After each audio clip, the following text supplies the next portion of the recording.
Tamil cinema கண்டெடுத்த கன்னடத்து பைங்கிளி சரோஜா தேவி.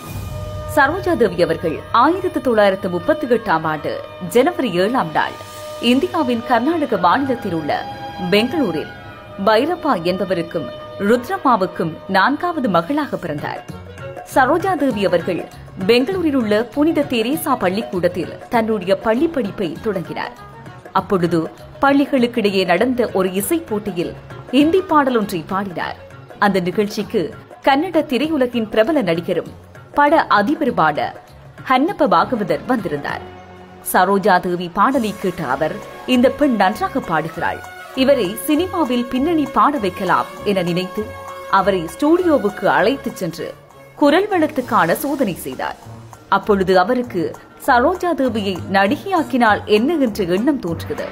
அதனால் ஹன்னப்ப பாகவதர் தான் தயாரித்த மகாகவி காளிதாஸ் என்ற கன்னட படத்தில் கதாநாயகியாக சரோஜா தேவியை சினிமா துறையில் முதலாக அறிமுகம் செய்தார். 1955ஆம் ஆண்டு ஹன்னப்ப பாகவத தயாரிப்பில் வெளியிடப்பட்ட மகாகவி காளிதாஸ் திரைப்படம் சினிமா ரசிகர்களுக்கிடையே பெரும் வரவேற்பை பெற்றது.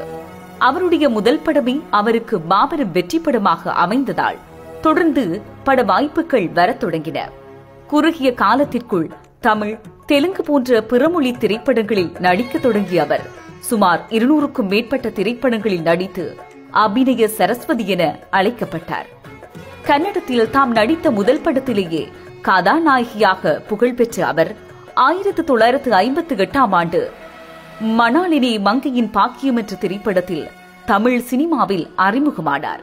இருந்தாலும் தமிழ் சினிமாவில் சரோஜா தேவிக்கு ஒரு அங்கீகாரத்தை தேடித்தந்த படம் எம்ஜிஆர் தயாரிப்பில் வெளிவந்த நாடோடி மன்னன் திரைப்படம்.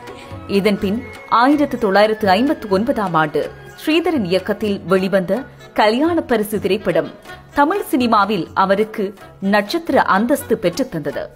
இதனைத் தொடர்ந்து வாழ வைத்த தெய்வம், பார்த்திபன் கனவு, பாலும் பழமும், குடும்பத் தலைவன், பாசம், ஆலயமணி, பெரிய இடத்து பெண், தர்மம் தலைகாக்கும், நீதிக்கு பின் பாசம், படகூட்டி, புதிய பறவை, எங்கு வீட்டு பிள்ளை, நான் ஆணையிட்டால், நாடோடி, பறக்கும் பாவை, அன்பீவா, குலவிளக்கு, தாய்மேல் ஆணை போன்ற படங்களில் நடித்து தமிழ் சினிமாவில் மாபெரும் நட்சத்திரமாக வெற்றி கொடி நாட்டினார்.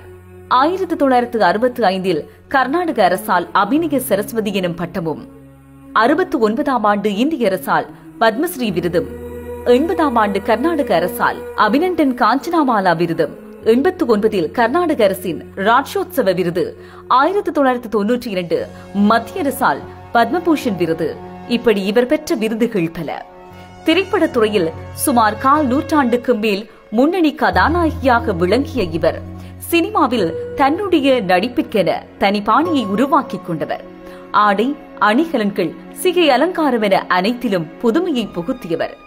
நடை, உடை, பாவனையில் கூட பல அபிநயங்களை நடிப்பில் வெளிப்படுத்தி அபிநய சரஸ்வதி என பெயர் பெற்றவர். குறிப்பாக சொல்லப் போனால் சரோஜா தேவி அவர்கள் சினிமா துறைக்கு கிடைத்த ஒரு பொக்கிஷம் என்றே கூறலாம்.